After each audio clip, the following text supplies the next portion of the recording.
Hi Dig In magazine, this is Uppili Raghavachari. I'm a writer, director, producer of Death Lies on Her, and I'm coming to you live from London near the Shard on a sunny day on a rooftop. I was in Cannes last year and I met a lot of people and I was kind of finishing off my short film, which was a high concept short based on Shakespeare but set in the future, which is effectively the promo for our feature film. One sort of cold dark night, me and my close friend Afzal Matur, who's the main writer, we got together and we thought it'd be great to have like a story based on a kind of love story, based on a classic like Shakespearean story, but what if there was a twist?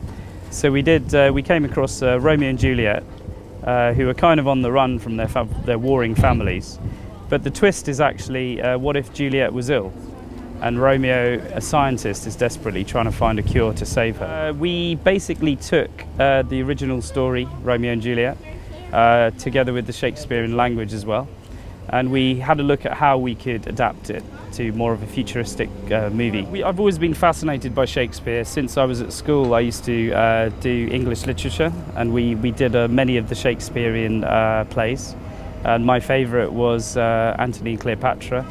And that again is the story of two sort of doomed lovers.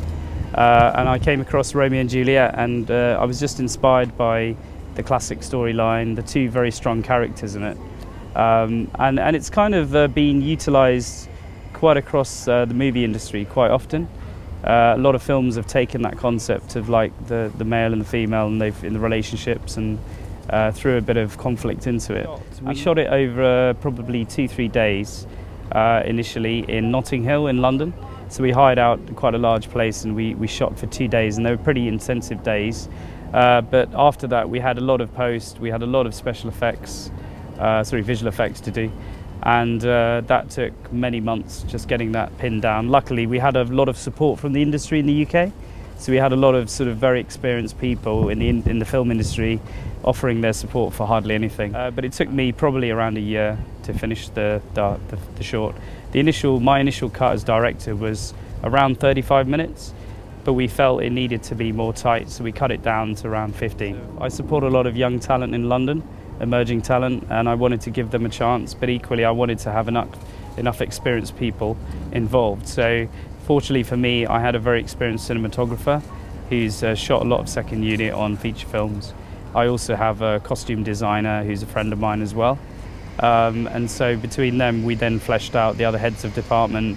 I found an amazing American production designer who's worked on lots of sort of movies from the 80s, and he was amazing. He took me around London and introduced me to all the prop houses, and we managed to get some great props for the movie.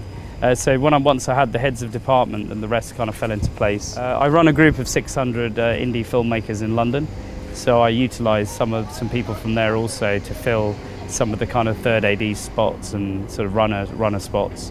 And before we knew it, we had quite a good set of crew.